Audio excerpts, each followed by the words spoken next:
What's up, everybody? This is Roxy, your FireWifeLawyer Mom, and I'm going to show you guys today my homeschool / craft closet and how I organize all of my stuff. Isn't this beautiful? For me, this is heaven. So I'm going to go through each level of my closet so I could show you guys how I organize it. Get ready. You're going to have so much fun, especially if you like organizing. All right, everybody, so I'm going to start at the bottom and work my way up. So the bottom, I have these two boxes, and this has my crate system for all of our homeschool materials, worksheets and handouts. I break up all of the workbooks and I put them into all of our weeks of homeschool.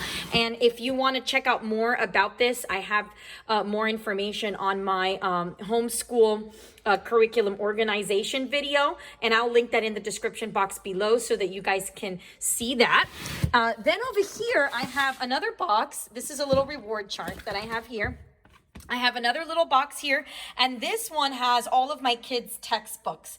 Now, these textbooks, depending on what day it is, they're going to be going into their Latchmate boxes, which again, I did a video on that. So this just has, all of the curriculum. If you want to check out what curriculum I'm using for my first homeschool year, make sure you check out my video. I will link it also in the description box.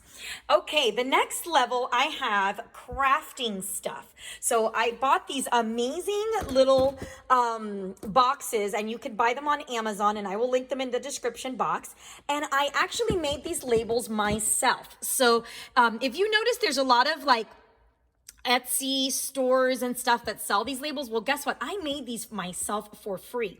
What I did is I got sticky back paper. So they sell at Office Depot sheets of all sticker paper. And so what I did is I just typed it in and I put some clip art, and that's how I made my labels. And I just absolutely love it because the kids are able to see exactly what crafts are in there. So in here I have sewing kits, as you can see. Just all types of sewing kits. Here I have peller beads.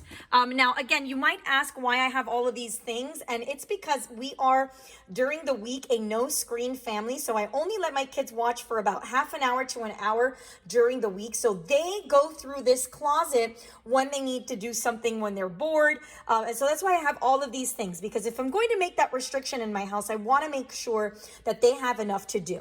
So here I have peller beads, all different kinds. So what's great is the kids would, depending on what activity they want to do, they just pull this out and it's really no mess, and they set this up and they're done. This is craft kits, so all kinds of crafting kits that I buy, and these I got at AC Moore, which I think AC Moore closed already, but I was able to score a bunch of them that were like 50 cents each, and I just have a bunch here so they can just pull these out and work on them.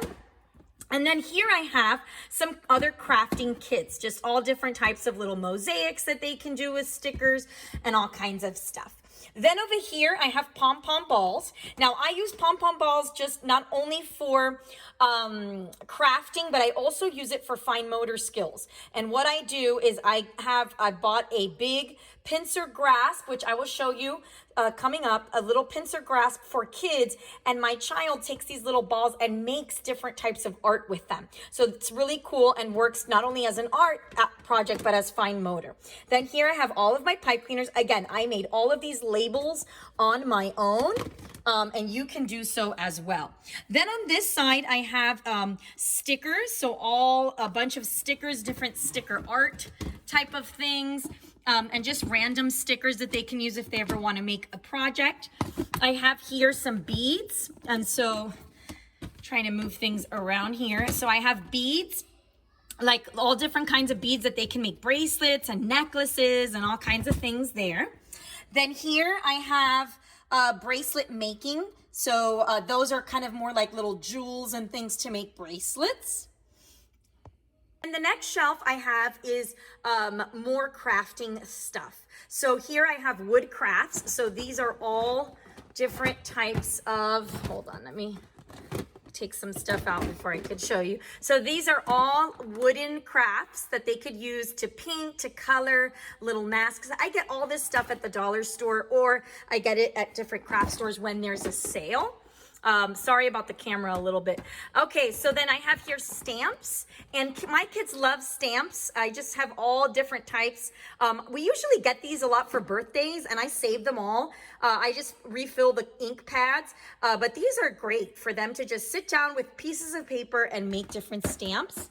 This is my drawing bin, and what I have in here, if you open it, just different kinds of, my kids love dot art, so we do dot art. And what it's great about dot art is these dot art coloring books are super awesome, and they sell them at a lot of craft stores, but the paper's super thick, so they can even use this for painting as well.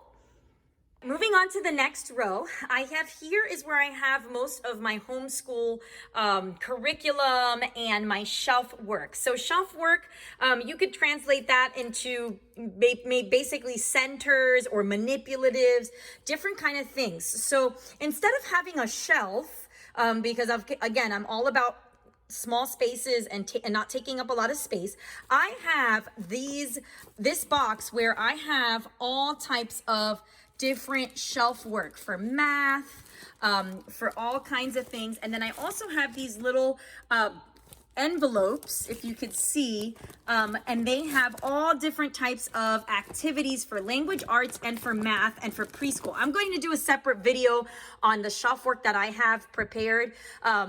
In case you guys want to see it, definitely leave a comment, but that's where I have all of that. Then here I have their curriculum. So these are all the teacher manuals for their curriculum for the year. And what I do is I separate them into these different bins. So this is our circle time kind of stuff. So where we do our morning basket, things like that. Here I have our family subjects. So these are all the curriculums for the family subjects. These are the curriculums for my younger daughter, and in purple is my older one. So it's great is whenever I want to plan, let's say I just need to do a lesson individually with one of my children, I just pull out their bin and I've got everything right there. Then moving on to the next shelf, I have writing exercises. And so those are different. I have a sandbox where you write with the sandbox. I have little sandpaper things, and I'll, do a separate video on all the stuff that I have. I just kind of wanted to show you guys how I organize it all. Up here are her aqua beads. And here I have some little paper plates. And this is just a fun activity I do with her that has numbers on the plates. And so it has number 1 through 15. And she just puts in there like either counting bears or whatever. It's just an easy little manipulative that I have. Then over here, I have my Brain Quest flashcards. I have another teacher manual book here for phonics that I didn't fit over down in the bottom, so I put it up there. Then I have pattern blocks, and I put in my flashcards. So I have different flashcards that I use for math and for science and all kinds of things, so I put that there. Then I have my counting manipulatives. So in there are my counting bears, my Unifix cubes, anything that the kids use for counting. Then here I have my language manipulatives. So these are where I have my magnetic letters, I have word tiles, all kinds of little language manipulatives for hands-on learning. Then I have some more math manipulatives here, where I have more numbers and all different kinds of things that they use, more pattern blocks and shapes, stuff like that. And then at the top, I have my actual school supplies. So if you can see here, I have my pencils and erasers, my glue, my dry erase markers, permanent markers, crayons, and markers, regular markers. So that I put all the way up there. Then I have this great tray right here. It's a little bit messy because I've been doing a lot of laminating lately, so I've been having to use that. But I've got, this is like a 3-tiered tray, and this is where I keep all of my blank paper. So I have lined paper. I have actually preschool lined paper, regular lined paper, and then at the top I have all my sheet protectors there. These are just some flashcards that I need to break apart. Then at the top is more stuff we don't use every day, but at the top I have my paints at the bottom. Right here, I have my paints, and then I have my kinetic sand. We love, love, love kinetic sand, and we use it regularly, so I have that. Then I also have some other art like puffy paint, and my paintbrushes are up there along with my canvases. So that's pretty much it. That's my homeschool closet. I hope you like it. Definitely subscribe, like my channel. If you like these videos, you want to see more organizational videos, definitely let me know. But this is how I organize all of my homeschool. And this is just a linen closet in my house that I have, and just set it up for my homeschool. I don't have a big closet for my, or a big homeschool room, so this was my solution. All right, everybody, thank you so much. Hit subscribe, hit like, comment if you want to see more of this, and I will see you guys later. Bye-bye.